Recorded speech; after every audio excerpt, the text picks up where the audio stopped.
Hey loves, so today we're gonna do an episode about relationships. um I talk more than I journal or write.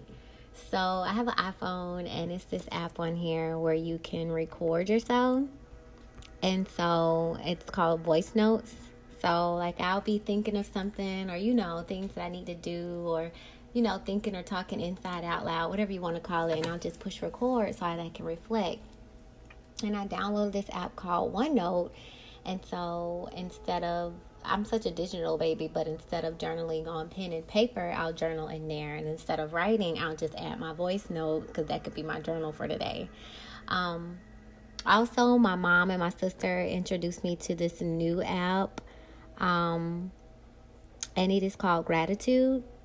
And so every day you're supposed to put what you're thankful for, and just to get in the habit of journaling every day, because how can you reflect or know that you've changed or see your growth if you have no data to no past data or current, middle data or future data to compare to. So this is what I'm starting to do in my life.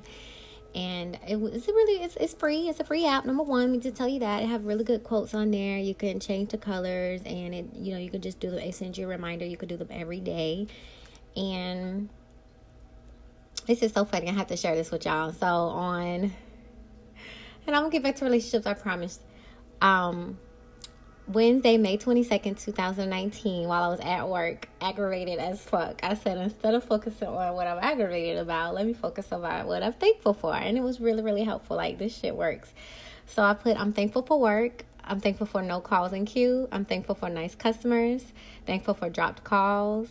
Thankful for nice managers, nice coworkers, and holidays, and potlucks, and sick time, and vacation time, and FMLA, and system issues, and half days, and vacations, for the income, for raises, for promotions, for retirement, for benefits, for the union, for technical support, for training.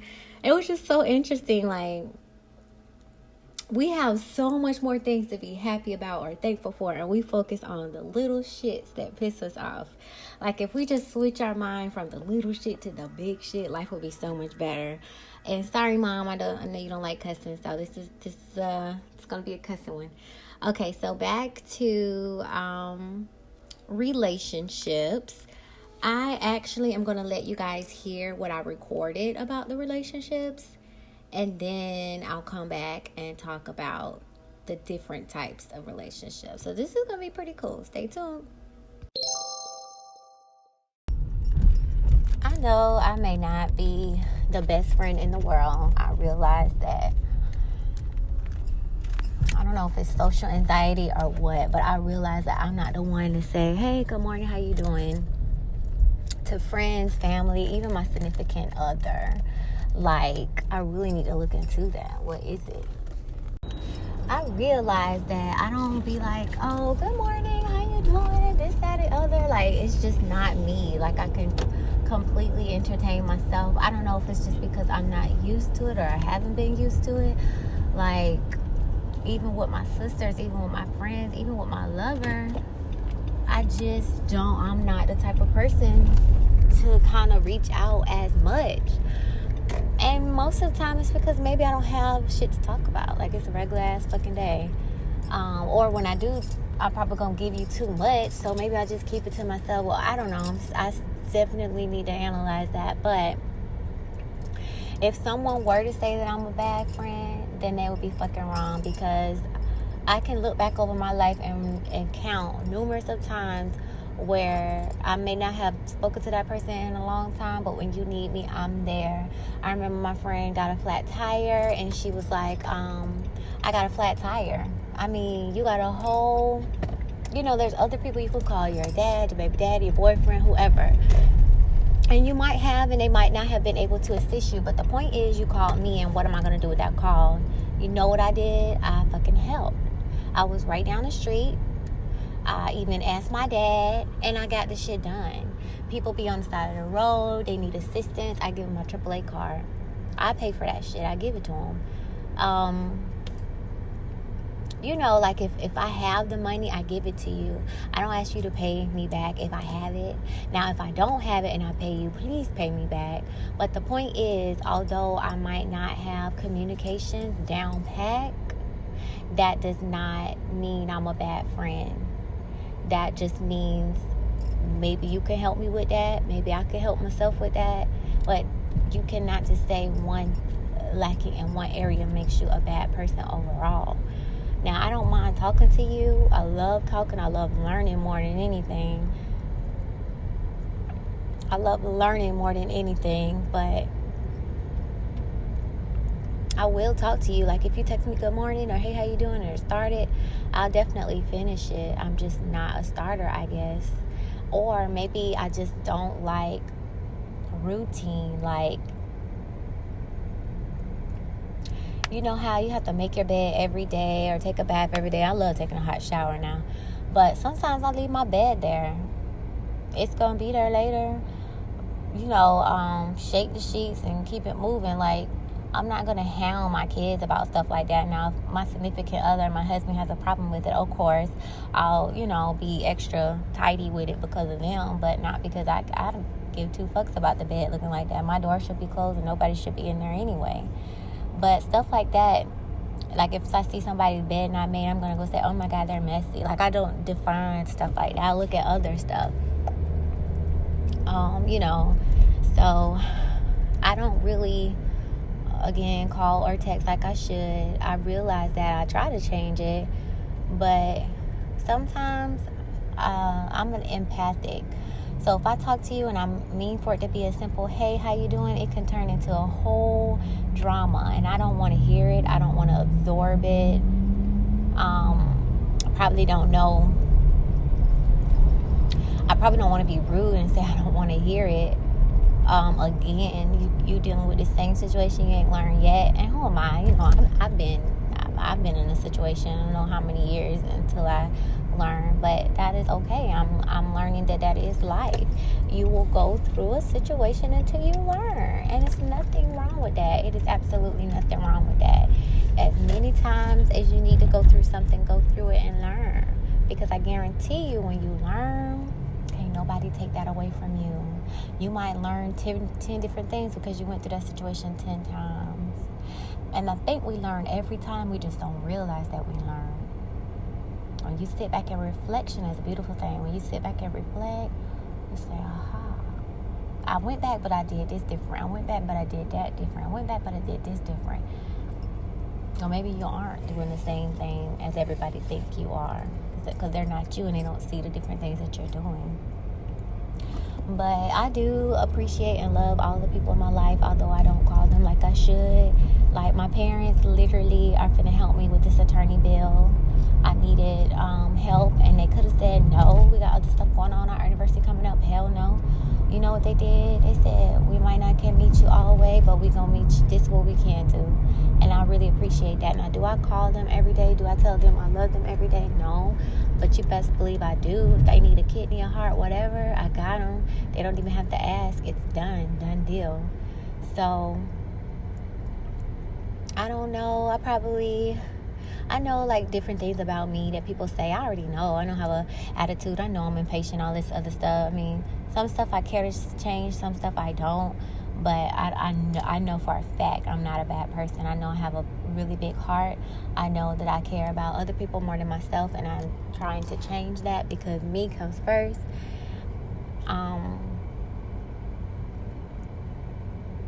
But I was just thinking about that, like, damn, my mom legit finna cut a check for my ass, and I don't, call them all the time or go over there all the time. I just be in my own world, doing my own thing. Like, I don't want to be a bother to them. And I don't know. I do want to figure it out, though, because I do like I like going out to eat. I like going out and doing fun things. I like, oh shit, my plant just fucking fell, y'all. I'm gonna have to go to the damn cleaners. Go to the fucking cleaners. Story of my life. bought me a fucking plant. Put it on my desk. I was so happy. Put it in the car on the way home. Just turned the corner. Bitch fell out.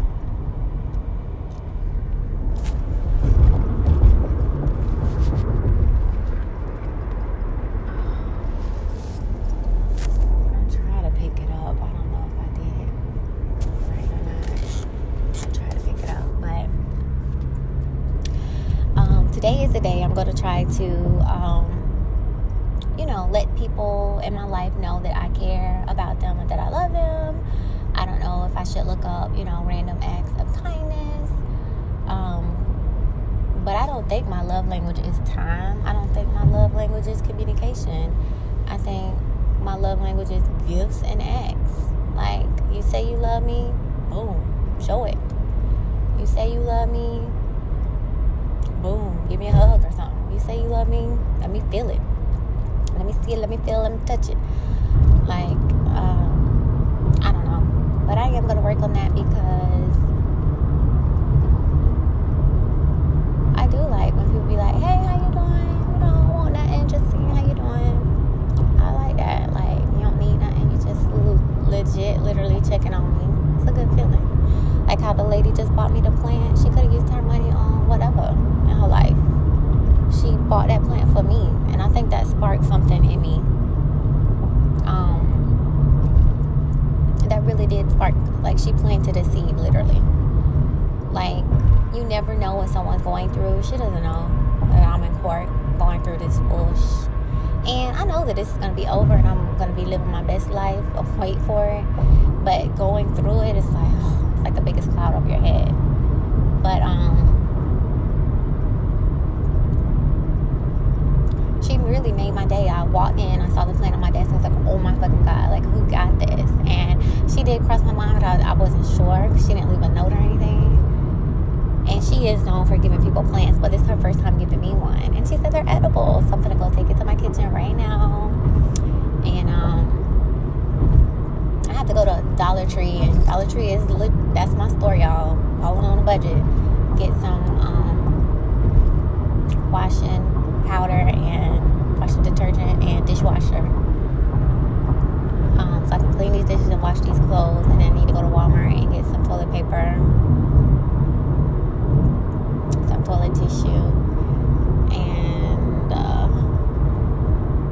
probably gonna just go to the house. But yeah, I want to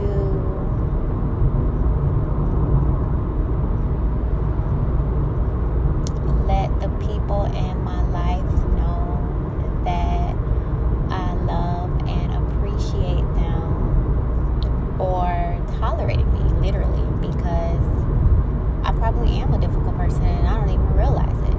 Sometimes you probably don't even realize it. Like, to yourself, of course, you're going to think you're the best, and that's because of your own perception. But people who have different points of view and stuff, they might look at it a different way. So, yeah, they might say, you suck, you don't even call me or nothing, you'll never invite me to dinner. Because I don't even be thinking like that. Like, I literally can be in my house and be just fine.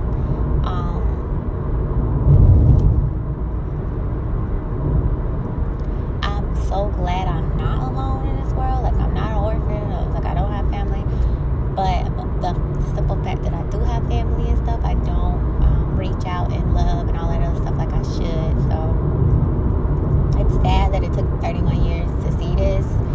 But if the Lord lets me live another 31, I want to make sure that I make a change. Like, I could spend every day with these people, or, have so much going on that I can't do as much as I can, but I definitely could do better than what I'm doing right now.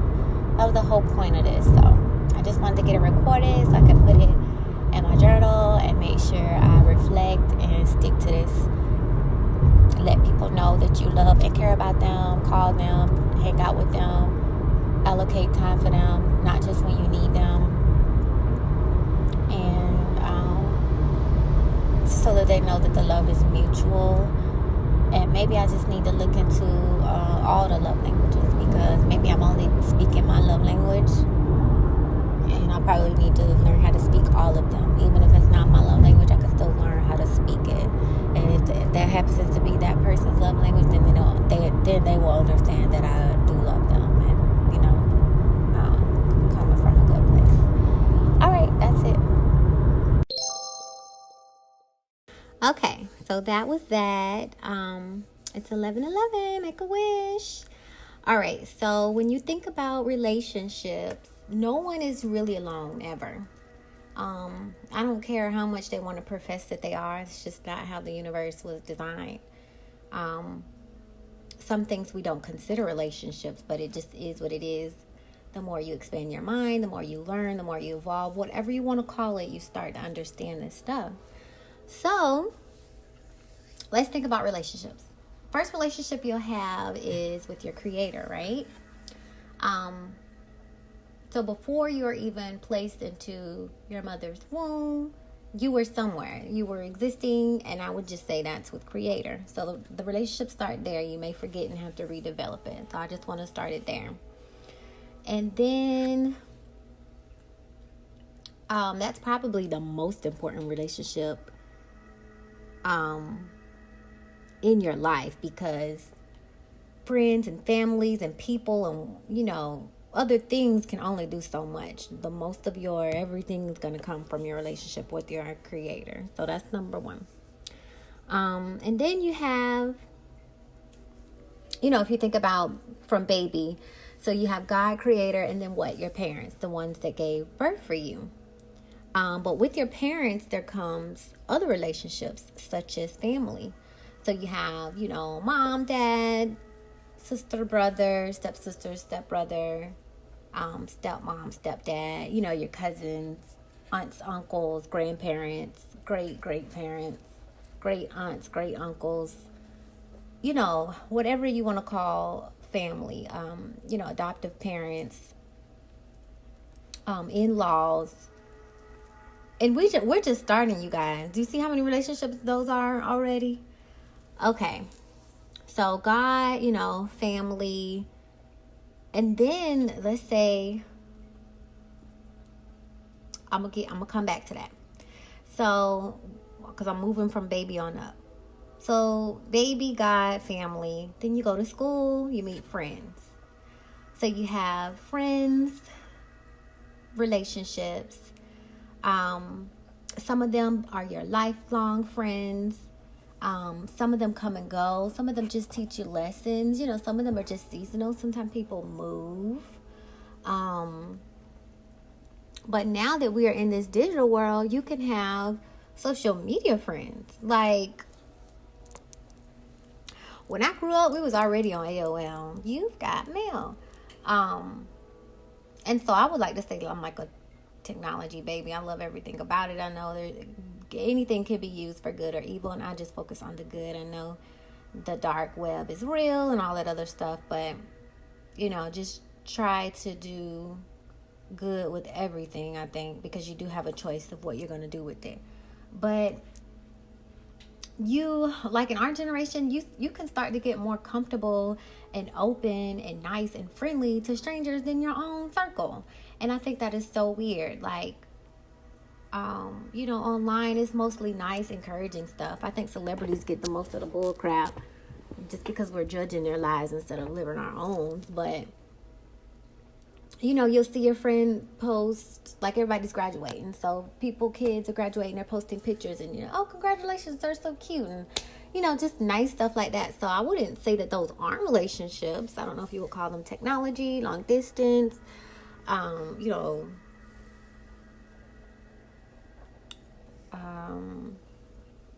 I guess you could say long distance, because if you went to school with people, you might have been close, and then life put you in different areas. You're not as close, but things like Facebook, Twitter, Instagram can kind of keep you together and you allow you to continue to see each other grow and different achievements, marriage, kids, or struggles, divorces and loss of parents and family and stuff. But so those, I wouldn't say those aren't relationships. Those are still, kind of like relationships, even with the ones that you don't know, like strangers. Even if you have a business and you have customers, are those not relationships? Those are relationships as well. And you definitely want to make sure those stay tip top.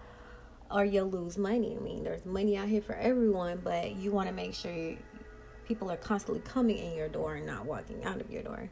So I was supposed to stay on the child, but I kind of dabbled into the adult. But okay, so you go to school, you make friends. What is that? Daycare. You make friends in what? Elementary, middle school, high school, college. So yeah, those are relationships. And then, you know, you have relationships with your neighbors, like, you know, in your neighborhood. Those are relationships.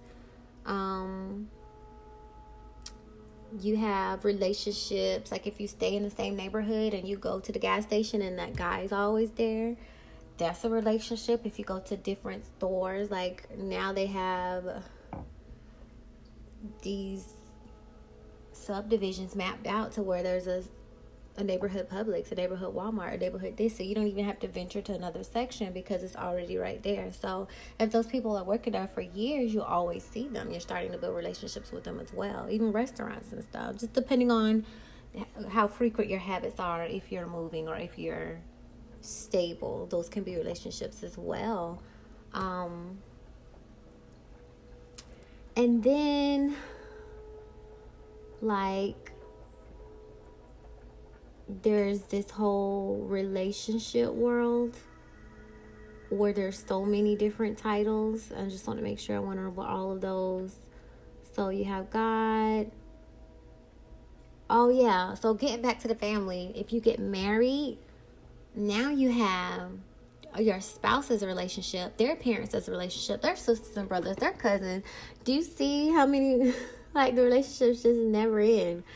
You just keep meeting more and more people. And then I'm going to get back to relationship because that's going to be the bulk of it. So you have parents, siblings, aunts, uncles, cousins, nephews, grandchildren, significant others, co-workers. So you go to work, you have, you know, CEO, you have the senior manager, you have the unit manager, you have the team lead, you have your co-workers, you know. Those are relationships, the people that you talk to, the customers for that company. Those are relationships. I talked about social media. Like if you live in an apartment, you always see your leasing person. That could be a relationship.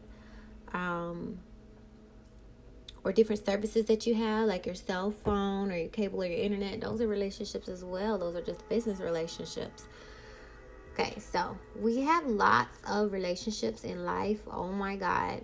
The last time I was talking about the 5 love languages, and he has written and co-written with others a couple of other books, especially love languages of co-workers, that I cannot wait to read and just dive deep into, because this is something near and dear to my heart and personal that I want to improve on, because I know my level of love for others, but I want to make sure that I am giving the same amount of love, or that they understand. Because if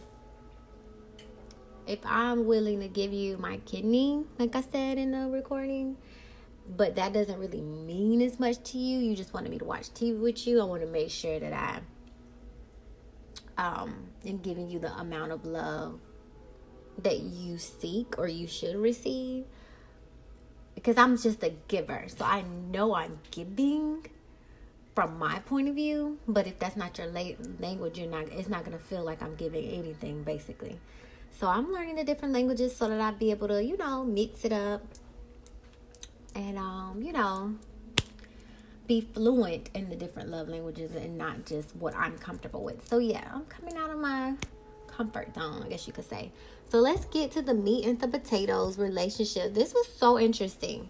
So I'm on lovepanky.com, and it says 23 types of relationships to define your love life. Can you guys believe there are 23? And I thought this was interesting. So number 1 is the codependent relationship. Do you need your partner to function effectively in your life? This is the kind of relationship where you're too dependent on your partner and completely rely on them to help you with decision making. I don't ever want to be codependent on anyone. I was. I'm not going to sit here and say that I wasn't. I was. I'm in a relationship for a very long time, 10 years. And, you know, you learn your strengths and, you know, they learn your weaknesses and help you. And then you learn their weaknesses and help them, you know, vice versa. So when you come out of that relationship, you're like, oh shit, like you have to do all that on your own. You can't really depend on that person. So I never want to be like codependent. Like I was so used to having a partner change my tire, do my oil, wash my car, like different things that they do when they're not there. You're like, shit. So I never want to, like right now, for instance, still dealing with the attorneys. My parents helped me. Thank you so very much with some of the expenses, and it is killing me. I am not able to work overtime right now until it is over, and I am like fucking drowning. But I'm not gonna say I'm drowning. I'm fucking floating.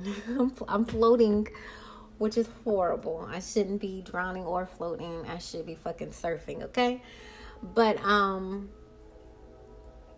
so getting back to my parents, they or not they. I realized that they are there to help me whenever I need it, and that can become a crutch. They could not be here one day. God forbid something could happen, and I'm used to knocking on this door, and one day I won't be able to knock on that door anymore, and I'm going to be like, oh shit, what the fuck? So there are times when I can ask them, and sometimes they get mad now that I don't ask. It's so funny. Like when I moved, I'm in the process of moving again, but when I moved here, I hired the movers. I packed up stuff out of my storage and I moved it on my own. And my mom just kept saying like, oh my God, I can't believe you didn't call us. You just all by yourself. I was like, yeah, like, you know, let me save my lifeline for like the big shit. Like, you know, I can handle the little stuff. Like, I don't want to say it's like crying wolf, but you can, just because you can call on someone doesn't mean you could call on them. If you can move the shit out of your storage by yourself and you can pay for renters, do it. Why are you calling everybody to, hey, I gotta move, can y'all come help me move, this, that, other? If you can handle it on your own, handle it on your own. And then when you ask for help, they'll really understand that, damn, you know, she really needs help, because she's the type that she wouldn't ask. So I was just so used to asking, I'm flipping it now. Like, if I ask, I really need it, okay? And I'm cringing and biting my teeth, and I'm hating asking you. And I thank you so much for helping me, because like 2 seconds away from selling my ass. I'm just saying. But like, if I'm really, really asking you, like, that's how serious it is. So I'm in the process of moving again, and I want to get a house because these fucking apartments are ridiculous, you guys. And maybe it's just me and my taste, but whatever.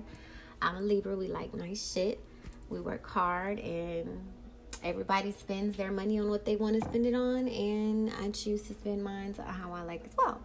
So, fuck apartments. Fuck apartments right now. That's what I'm on.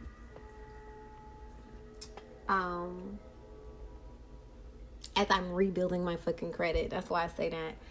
And I'm looking at this house, and I sent all my love angels a picture of me in front of the house, and I was like, pray for me, like, fingers crossed, I hope I get it. So when you get a house, not like apartments, guys, they want your down payment, which is first month's rent. It's the same amount as first month's rent, and they want first month's rent. I'm not working overtime right now. I could normally give them to that so quick. Like, you wouldn't even believe how much overtime my job offers and what them checks look like. Baby girl, oh my God, baby boy, I missed some checks, but it's coming. I'm almost done, y'all. Like, I'm at the end of the tunnel, and I'm so proud of myself because I could really freak out, stress out. Like, I had printed out the papers from FMLA. Like, I was literally about to, like, be off of work for 2 fucking months for stress. And I was like, you know what? I printed out the papers, and I'm like, when I really, really, really need it, I'm gonna file them. But I might be cranky at work and aggravated and annoyed and stuff at people and just really short-tempered. I'm dealing with it as best I can, and I apologize in advance. Just work with me. I know it won't last forever, but I have to get through it. So, I'm packing up my stuff and I'm about to move. My sister said I can stay with them while I get the money together. I could definitely ask my parents, but I feel like I don't want to just call them when I need something. Like, I want to be like, hey, let's go to dinner or let's go to the movies. Not, can I get, let me get this down payment for this house. Like, that's horrible because I wouldn't want someone to do that for me. And now, although they are my parents and I know the way their credit's set up, they could definitely do it. But like I said, they might not be here they might not be here one day. And with me relying on that one source, when it's not there, I'm not going to know what to do. So I need to start training myself. Like, you figure this shit out. Like, you get it. It's just you against the world. And not just because one day they're not going to be here, but people have a choice of saying yes or no. Nobody's obligated to do shit, regardless of the relationship. So I'm just, prepared. Like, this lawsuit really caught me off guard. I put down so much money. It's fucking ridiculous. Like, I never want to see a lawyer again. I never want to go to court again. Like, fuck lawyers, fuck the courts. Like, this shit is ridiculous. I definitely, that was the money for not only my down payment, but my first month's rent. Hello. Okay, moved in. But, most definitely I could have been moved in. That's what the fucking problem is. But that's okay. I have a place to go, thank God. And as soon as I'm cleared to work overtime, I'm going to, grind, get on it, and I'll be in that house. So fingers crossed, send me some love and light. Hopefully I'll be able to post pictures of me with a glass of wine in a fucking house, okay? So, yeah, I don't want to strain the relationship or I want to strengthen or grow the relationship down another road, because I know that we mastered the parent-child relationship. Like, that's wonderful, but there's other aspects of a relationship for parents, and it's not just being there for me when you need me. So, even though that's not relationship, like lover, codependent is what I'm with my parents, or just different people that can help me. I want to get off of that as well. So the next one, number 2, says controlling relationship.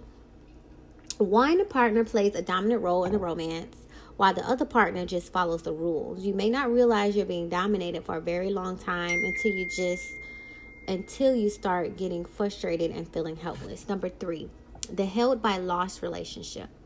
Both of you have lost a lover or have experienced a painful breakup recently and have come together because both of you just need somebody to love and get love in return. This is very common and almost always a rebound relationship with someone just to feel the emptiness inside.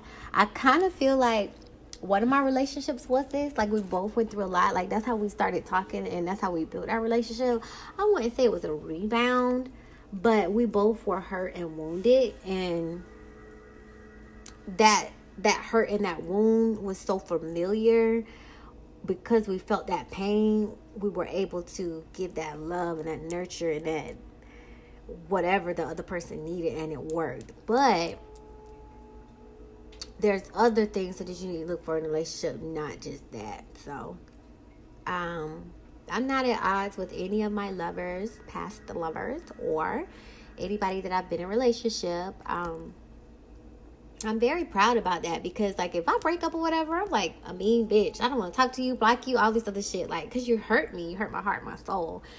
But once that dies down, it's like, okay, the whole thing wasn't bad. There probably were more good days than bad. You just fucking pissed me off. And probably because I done picked out our wedding colors, my maid of honors, our kids' names, and that shit's not going to happen. So I just have to learn to live and let go. Like, the person that is for me, wherever that person is nothing that can stop them, whether they're with somebody or when I'm with somebody. And it's all about divine timing. Now, we both have choices that can help us speed this thing along or slow this thing down, but it is what it is. And just I'm just enjoying the journey. Like, I usually say, like, I usually tell guys, like, time will tell. Like, I don't try to put a stamp on anything anymore, because it may not be permanent. And before I get my hopes up or anything like that, just live in the moment. Like, the past no longer exists. The future may or may not exist, and you just have now. So that's where I try to stay. The next one is an open relationship. An open relationship is a relationship where both partners are emotionally committed to each other, but sexually not so much. Both partners have sex with other people outside the relationship with each other's consent. I guess it's pretty common. I like to say, like, after my relationships end, I think this is where I go. Because I can still talk to you, can still be friends, even though we're not having sex anymore. And I think that confuses guys. Like, I can still be friends with you. I can still be cool with you. That don't mean I want you to dig me down, or, you know, that I'm thinking we're going to get back together, or there's a future. You're just a human being. I'm not going to pretend like we didn't have a relationship. You know, you've seen me at my most vulnerable moments. I've seen you at your most vulnerable moments. You know, just because that part of the relationship ended doesn't mean that every aspect of the relationship has to. So I really wouldn't say open. I guess I'll leave the name the same, open relationship. I think I have an open relationship with all of my ex-lovers. Like, we definitely aren't intimate, but that other part doesn't apply, because it's like, have partners without each other's consent. Well, we definitely don't have each other's consent, because, you know, we're still single. We're doing what we want to do. So the next one, number 5, is a negotiation relationship. Both of you are happy with each other, but every now and then there are a lot of negotiations and compromises from both sides just to keep the other person happy. I think that's how every relationship should be. However, not one change just to keep the other person happy. Hell no, because it's not just about you. We're in this together, and I don't like how they put just to make the other person happy. Like, some stuff is okay. Like I'm Little Miss Vegan. My husband might be full-on meat eater, so I might have to fry chicken for him. I'm not gonna eat that shit. Then you're not gonna make me eat that shit. And when you cook, you gonna have to switch it up for me. But I don't think that's a just to make the other person happy type situation. So I don't like how they put that on there, just to keep the other person happy. If it's just about the other person, they need to be by themselves. Like, I don't know. Y'all got to help me with that one. I didn't like that. And then number 6 is toxic relationships. Toxic relationships are relationships that seem pleasant from the outside, but for some unexplainable reason, they suck the life and happiness out of you. You're frustrated or annoyed most of the time, and you have no idea why. Now, when my relationships are about to end, this is exactly how I feel, you guys. I am aggravated. I am annoyed. I already be feeling energy and emotions and stuff, and I think it just heightens. And next thing you know, we are not together. So they explained that perfectly. For some explainable reason, they suck the life and happiness out of you. Like, if I'm not smiling, you know something's wrong. So when people who know and love me and been around me for years see me not smiling, they know you're not on your job. They know something's going on. And I can be happy by myself. But when you're with a person, they try to make you happy. You try to make them happy. So when you're not happy, it's like, what the fuck did you do? Like, you are the dead giveaway. But no one should be in a toxic relationship. Please stay away from those. The next one, number 7, the pastime fling. You're in love with your partner, but you're not so in love that you make future plans with each other. You're happy for now, but somewhere inside, you're convinced that the relationship won't work out or last forever. I kind of feel like this pastime fling. I don't ever know if this thing is going to work out forever, because guys are so wishy-washy. They want you one day, they don't the next. And it's not even about that, because people get married and they still get divorced. So what do you say about that? That was a whole commitment in front of the priest, God, or the court, saying we in this forever, and it didn't work. So when I do get in a relationship, I'm not going to make that person promise me forever. We're both going to understand that we feel like we can do this forever, and if it doesn't work, then we will forever be nice and kind and loving to each other. I think that's what I want. If you could still stay my friend and be nice, and I can respect the person you're with, and you can respect the person we're with, I can do that. But you don't have to promise me the stars, the moon, and the sun, and it might fall through, and then you're the biggest liar ever. Like, I think that's where we mess up at. We write checks our asses can't cash. Put it that way. Yeah, so it's okay to make future plans, but I always leave just put it this way, write in pencil. Don't write in pen. Because with the pencil, you can erase and edit. With the pen, just a hot mess. Number 8 is the asexual relationship. Both of you are sexually attractive and even get attracted to the opposite sex, but both of you aren't interested in having sex with each other. The routine of lovemaking may have bored you and you may not care for it anymore. I may end up here, you guys. Because when it comes to mind and learning and stuff like that, I'd be just fine. I take that back. I'm a Libra. I have Scorpio in my chart, Venus, all that good stuff. Like, I love everything romance books, romance movies, romance life, romance relationship. Like, I'm here for all of it. But it's different parts of it. It's not just sex. It's holding hands. It's going out. It's taking pictures. It's so much other stuff. It's doing activities together. It doesn't have to just be the sex. But, you know, you don't want to leave that out either. I'm just saying. So I can see how people are there. I think some people are there when they don't know if they like women or men. They're kind of limbo. So they are not intimate with either side. And they just kind of stick in the friend. Oh, hey, that's like a friend, right? That's like the friend zone. Asexual is like a friend zone. Y'all do everything relationships do but have sex. Aha. Okay, so number 9 is a trophy relationship. You're dating your partner because it makes you look better or it gives you something materialistic in return. Gold diggers and men with trophy wives are the best fit for this type of relationship. The love in this relationship may be true, but the foundation of the relationship is built on shallow material ground instead of romantic compatibility. I never want that. Like, you best believe any relationship I'm in, I'm good. I've always been the breadwinner in all my relationships. I've never not been a breadwinner, so I don't even know how that feels. I don't mind paying for dinner or movies. Like, it's the 21st century. That's perfectly fine. I can open my own door and stuff like that. So, I definitely wouldn't consider myself a gold digger, and I think women should aspire more out of life. But I did see a quote, like, if you're going to argue, you might as well be arguing in Bali or, you know, Paris. And I was like, you know what? They kind of got a point, because you do go through stuff in all relationships. So why not go through stuff with better perks, I guess? But, you know, to each their own. I'm not going to deny someone that. If I guess you should stay in your lane, because gold diggers want men with money and women with money want the girls. Like, somebody talking about city girls. City girls. Nipsey Hussle don't want no city girls. And I didn't like that quote, because Nipsey Hussle knew what he wanted, and city girls know what they want. They're going to go after the guys that are going to buy them bag and hair and different stuff like that. And Nipsey Hussle is going to go after who he wants. And the guy and the girls are going to go after the guys that got the money for that. So the simple fact that they are in the lanes that they're supposed to be in, that's fine. No one should have a problem with that. Like, so I didn't get the quote.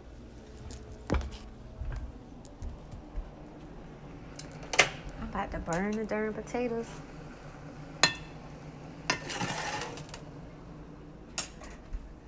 Okay. And then number 10 is the sexual affair. You're in a relationship only for sex. There's no emotional connection. You just don't care about building the love. You're sexually infatuated by your partner. You don't care how they treat you as long as you get physical intimacy. That's not going to last very long. I think people that are already in relationships, this works for them because they already have what they need on the home front. And so what they're lacking basically is maybe that partner isn't sexually arousing them enough, so they find it elsewhere. And I think that's kind of sad if that person doesn't know, because you could have used that as an opportunity to teach them, coach them, learn, whatever. It's a lot of sex coaches out there. It's a lot of books and podcasts out there that can kind of help them. Like, we all started somewhere in the sexual life, and we have advanced to different stages that we're in. Practice makes perfect, right? Or different experiences and different people, or different, if you watch pornos, different stuff like that. So by not telling them that they aren't satisfying you and only leaving that situation exactly the way it is, by telling them, yeah, it may hurt their feelings or their ego, especially if it's a guy, but if they're willing to put in the work, it could end up being better. And matter of fact, I was listening to a podcast, Sex with Emily, check it out. And she had a sex coach on there who, her husband, do you guys know 80% of women do not orgasm? Her husband could not arouse her. And she told him he got better, and now they're having better sex than ever. So you just, you know what I mean? Hey, you got to tell them. And I think a lot of the times you don't even get the time to know each other or to tell the person what you really like or don't like before you go ahead and jump the broom, and now you're into something that not really going to work out. And that's why when I have kids, I'm not going to necessarily tell them not to have sex before they get married, because that would be the biggest heartbreak ever. You married Mr. Perfect and he doesn't please you in bed. So every night or whenever you guys decide to do it, you're missing out on that aspect of your relationship. So I don't know. And I think you need to know what you like yourself before you even try to tell someone else to do it. So you a whole virgin, don't know nothing. What can you tell this person that you want? I don't know. It's my personal opinion. The distracted relationship. Many college sweethearts experience this type of relationship several years down the road. Both partners are in love but completely invisible to each other. They are too focused on their careers or kids to give each other time. I never want that. I want to be a hot mommy yama, hot wifey yana, you know what I mean, forever. Like, I don't want you to be so wrapped up in work. Like, what time is your lunch break? I'm gonna come see you. You know what I mean? This is my lunch break. Come see me. Or let's drop the kids off and go on date night. Like, I always want to keep it hot and spicy. Like, we got a lifetime to go. We got to keep this boat steaming hot. But I think that's kind of sad because they don't even realize that they're so focused on work or they're so focused on kids, and that main person that's driving that ship with you is drowning and you don't even know it.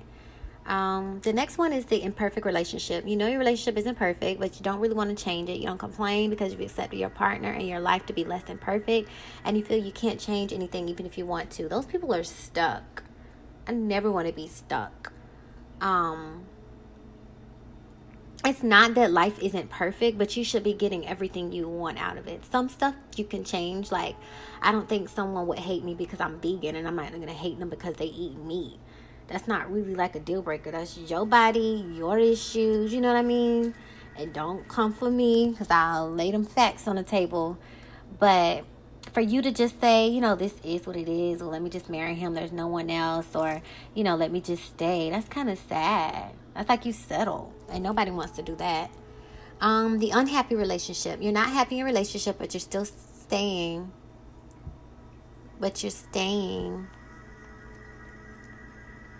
My page just refreshed by itself. Sorry, guys.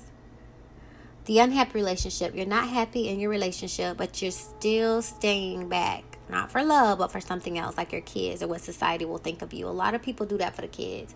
And you know what? Those kids grow up and they say, why didn't y'all just get a divorce? We knew you guys weren't happy. And they become dysfunctional. So don't do it to yourself. You got to stand up for you. Don't do it to your mate. If they're not happy, you need them to be able to go find happiness. Don't hold them hostage, and don't do it for your kids because they're going to know the truth, like they know. The long distance relationship. Both of you are connected to each other emotionally, physically. Both of you live in different area codes and share minimal physical intimacy, and you have to deal with insecurities and jealousy and several suspicions every now and then. I was with this guy, Mr. Miami, and we took a vacation to Miami together, and it was amazing. And we tried, to make it work in different states, and we were going to see each other again. And should he move or should I move? And it's hard, like just video Skyping somebody and talking to somebody, especially when you love intimacy. It's very, very hard. So, if you're listening, I wish you all the best. But it just didn't work out. Like, yeah, long distance is hard. Like, at some point, someone has to move. And if that doesn't happen, like, I don't know how these people still be getting catfished and stuff. Like, really? At some point, the distance needs to disappear. And if that's not going to happen, then you might as well say that's your pen pal or go get a jail pen pal. The next one is a complicated relationship. Complicated relationships are the trickiest kind of relationship. Both partners may know that things aren't perfect in love land, either because of the involvement of a third person or because of the incompatibility. But yet, both of you have no idea how to fix the issue or deal with it. Like, why? There's so many self-help books, so many YouTubes. You know, you can go to pastors, counselors, whatever. Like, why are y'all staying in stickland? I think we call this situationship nowadays. Instead of complicated, I think we call it situationship. And like, why? It's crazy. I don't have an answer for that one. Like, why? Until you know what you want, you won't be able to tell somebody else what you want. Maybe that's what that is. 16, the emotional relationship. This is the kind of secret affair you have with someone other than your own partner. You may not realize you're falling for this person, but you'd be completely addicted to them in reality. So much so that you'd willingly jeopardize your own perfect relationship to be with this other person. I think that's the grass is green on the other side syndrome. Until you realize, I should have stayed where I was at. And that is so sad. Because yes, everything new and fresh is going to be fun and exciting because you're having a whole bunch of firsts. But once those firsts die down and you get back to the routine, it's going to be comparable to what you already had. This was routine. And that's another thing. As times change, things change. So y'all need to keep your relationships lively. There's a lot of games and dice and Spencer memberships and just different stuff. Like, it should never get boring. Like, you're constantly changing. You should change different things about you that they have to learn and explore. So if y'all keep changing and growing, then you'll always have something to learn about that person. I think if a person doesn't grow, it might get boring because nothing has ever changed about you since I met you. Hell yeah, that's boring. Okay, so number 17 is friends with benefits. We all know about this one. Friends with benefit is completely no strings attached. Two people sexually intimate and nothing more. But almost every single time one or both partners ends up falling in love, the fact that both of you hook up for casual sex in the first place makes it very easy for both of you to feel insecure in a relationship. I have a lot of friends. I wouldn't say benefits. But I'm in this like no boyfriend zone. Like, what is the point of having a boyfriend? It's a trial period that may or may not last. Like, who wants that? For example, my friend put on social media, and I agreed with him. On the real, though, I think people should start being real about situation 90% of the time. You're not going to end up marrying the person that you claim as your girlfriend or boyfriend, especially if y'all are really young. Going above and beyond relationship to relationship for nothing. People should just keep it G with each other and say, hey, I'm rocking with you right now. My mind could change 6 months to a year from now, but right now you're it. So just let me know if something changes. And that is so true. You don't sign leases. You shouldn't sign leases with temporary stuff. You shouldn't buy a house with temporary stuff, and you probably shouldn't be making babies on temporary situations. Like, even we got this temporary thing so messed up, you can even get married and that becomes temporary. So yeah, you got the house, you got the kids, everything is tied, and you going into court legally separating all this stuff. Like, why? Because you didn't know what you wanted, and and you figured out that you thought that person was it, but they're not it, all because you didn't really know what you wanted. Or, I don't know.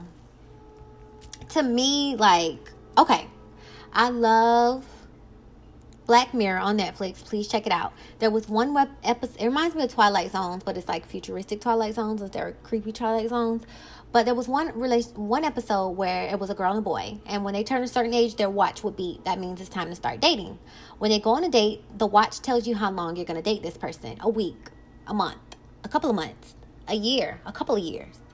And at the end, because it's collecting data off of the people that you're dating, it knows who your 100% match is. It could send you back to someone that you've already dated, or it could send you to someone new. So the girl and the boy met each other and they fell in love instantly. They were joking on the first date, like everything. You could see the chemistry. When you guys see it, like, you knew they were the one automatically. Then the watch beat. They had to go their separate ways. He got a long relationship with this boring girl. Oh my God. He couldn't stand her. And then she had several relationships with different people. She even explained that it became so pointless as they were having sex. She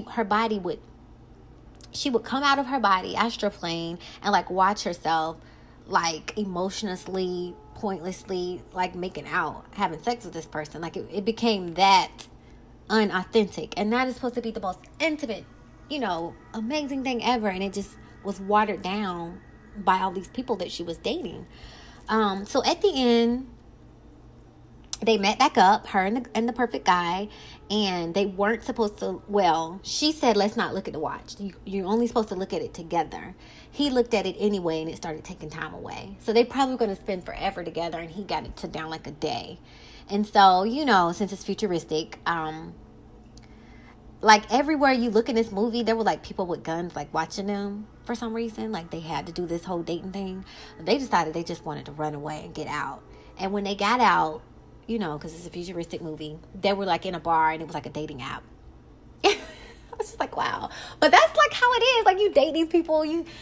I had got to, me personally, I had introduced my dad. I'm so sorry, Dad. To all these guys, sat down on the couch. What you want, my daughter? I'm going to marry her, this, that, other. And that's probably what they thought. I'm not knocking it.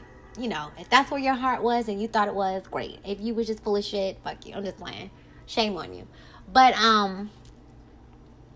and I was like, I just told myself, like, you're not meeting anyone else. Like, what is the point? This person can stay my friend. You don't even have to meet them. They don't have to promise me the stars, the moon. Like, what are we doing? Are we doing this or what? You know what I mean? Like, I don't know. Like, you don't have to lie. I think if people were honest, relationships would last. What if you said, I like sleeping with lots of people? And she said, I like sleeping with lots. And then y'all both be together and sleep with lots of people. Or this person say, I'm looking to get married. You say I'm looking to get married. We're not going to just keep dating until we get married on this date. Okay, great. And then they do that. Versus marry me or I'm going to leave. Okay, let me marry her or is she going to leave? You're not wholeheartedly in there. You just did it because you didn't want her to leave. Not necessarily because you love her. And all this other drama and stuff is going to come up. And you guys probably aren't going to make it because you're playing yourself, number one. But I digress. It's probably another episode. The next one is the love-hate relationship. There's lots of chemistry and sexual attraction in this relationship, but as much as there is love and passion, there's the same amount of hate and frustration. Both of you are crazy about each other and can't stand each other at times. This can be fun for a while, but unless both of you fix the issue, it'll start to get very tiresome in the long run. I think I went through that. You fight about this, it gets better. You fight about the same thing, and then the same thing, and then the same thing, and then the same thing, and then the same thing, and it's like a rerun. Like, either you're not going to change, or you're lying, or what is it? Like, you can't just keep repeating that over and over again. It's so annoying. The next one is the insecure relationship. Both of you may lead your own independent lives and have your own friends. And as much as you try to convince your partner that you're loyal, your partner may always assume that you're cheating or aren't interested in someone else. You can help your partner to a certain extent, but beyond a point, you can't do much but let it go. I hate this. And when I'm in a committed relationship, I'm committed to you. Fucking thinking of what my wedding dress is going to look like, what the colors are going to be, thinking of the kids' names and everything, where we're going to live. Like, are we going to build a house or rent a house or what? Like, my mind be so far gone. And you up here worrying about somebody else. I'm friendly, yes. I have a lot of charm, yes. And I like meeting people and talking to them and learning things. And I don't think that's anything wrong with that. I love male energy and female energy. So you don't even have to just worry about the men. I like female energy as well. And if you understand that I'm in it for you, then nothing else should matter. If you have had histories in the past, they're going to surface and you're going to try to portray them on me. And I'm not going to accept that, and it's not going to work because that's not fair to me. You cannot tell me that I'm going to do something that someone else already did, because I'm at the point in my life, if I don't want to be in this, I'm not going to. Like, there's no point in lying to you, to me. If I don't want it, I don't want it. I don't have to lie to you to get something out of you when I can get something out of someone that willingly wants to give it to me. Like, why don't people understand that? I don't have to manipulate you or lie to you to get something. I'd rather get it from someone that genuinely wants to give it to me. No strings attached, wholeheartedly, and more abundant. Like, that just makes no sense to me. Unless you can't get it, and the only way you can get it is by lying and manipulating, and that's just sad. To me, that's sad. Okay, number 20. The abusive relationship. This is the kind of relationship where one partner holds the reins and controls the other partner, either verbally or physically. If a partner ever tries to control you or uses their hand on you, walk away at the very first instance. As hard as it may seem, you have no choice here. You could try to convince yourself that it was a one-time incident, but it almost never is. I could go on and on about this, but I will not. That is my pet peeve. I will never, ever understand it. I hated looking at Lifetime growing up. I never understood why that shit was so popular. It's disgusting. It shouldn't exist. And people really need to look themselves in the mirror and grow the fuck up. That's really what it is. And not harm anyone. If you wouldn't want someone to harm your mom or your kids, there's no way you should turn around and do that to someone else. Period. 21. May-December relationships. Are you in a relationship with someone who's at least a decade and a half older or younger than you? Then you'd qualify for the May-December romance. Compatibility matters here. But beyond that, you still need to learn to deal with different expectations from each other, like family and views of your friends. So I dated someone younger than me, and it was very different. I think all guys play the game, so I think that has nothing to do with age. And then some people are mature for their age, so then that, you really can't put that on it as well. But I think what you come into with different age groups is like where you're willing to go. Like, so I might be ready for marriage, but you just might want a long-term relationship. Or you might be ready for kids. And I'm like, okay, well, let's see if we like each other enough to even think about the kids. So I think that's where the age kind of, like I said, compatibility matters. But there's other stuff that you have to look into. Like, for example, if you are 34, you might be really ready to have a baby because the clock's ticking. And then that guy's way young and he's like, whoa, I got my whole life ahead of me. Let's slow down. So, that might be the case.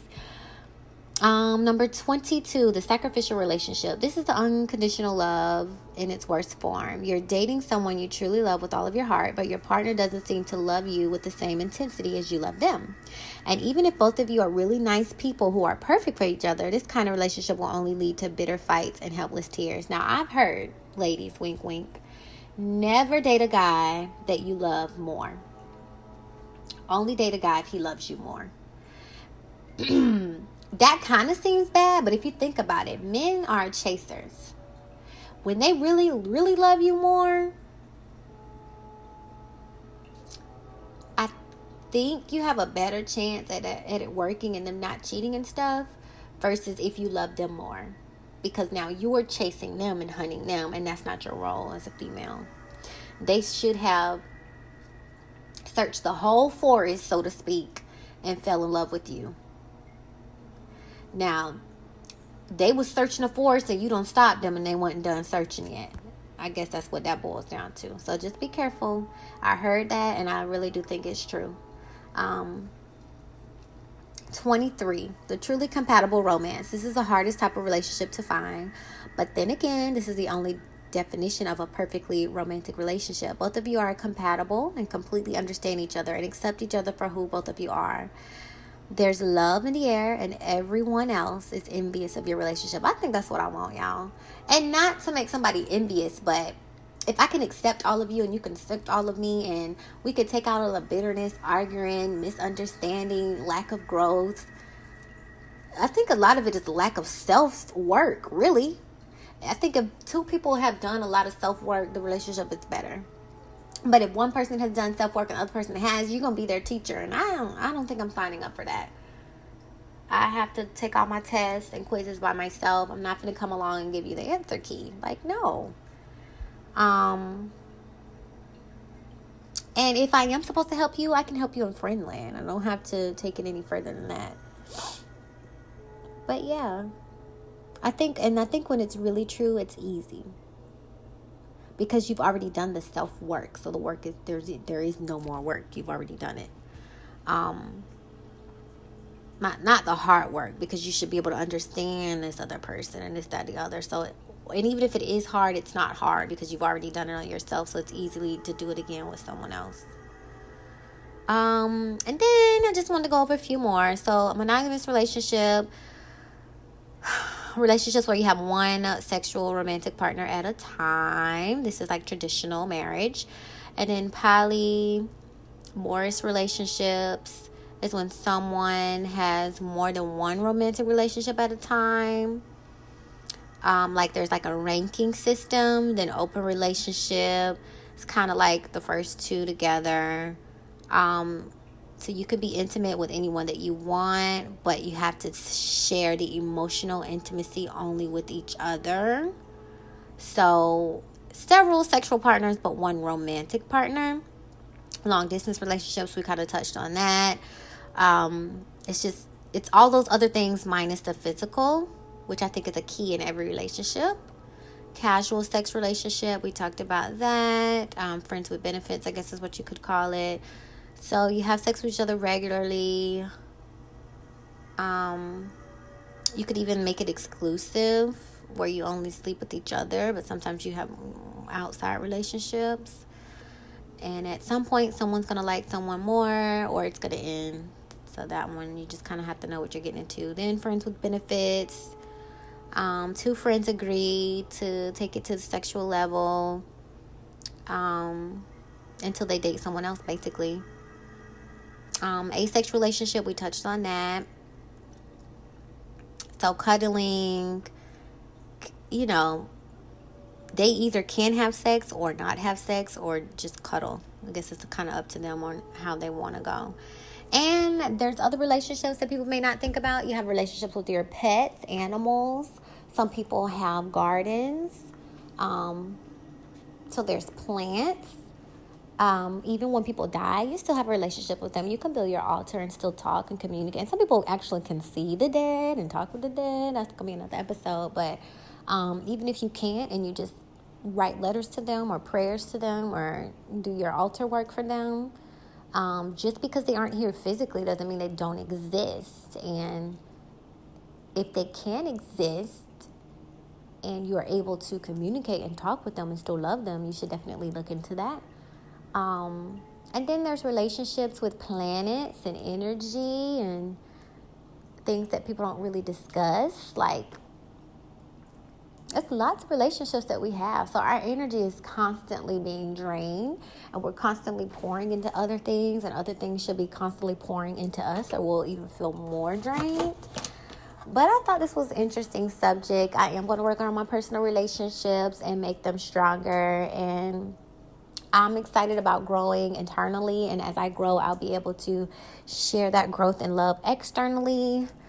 And so that's kind of what this was about. So that concludes this That concludes this podcast on relationships. Talk to you guys later. Bye. I like to think that situationships and relationships are like when you apply for a job. You see the job description, you think it's a good fit, you go and interview to see if they think you're a good fit. You get hired, you do your 90-day probation, on the job training, etc. And then, you're in the job, you're doing the job well. And then if things get so bad, or you just get tired with it or bored with it, or you want to do something else, you put in your 2-week notice and you bounce. You move to the next job. I think that's how relationships are. And I don't see anything wrong with that. Just like you said, it's either going to work or it's not. But I'm not going to sit in something that I'm not happy with forever, basically.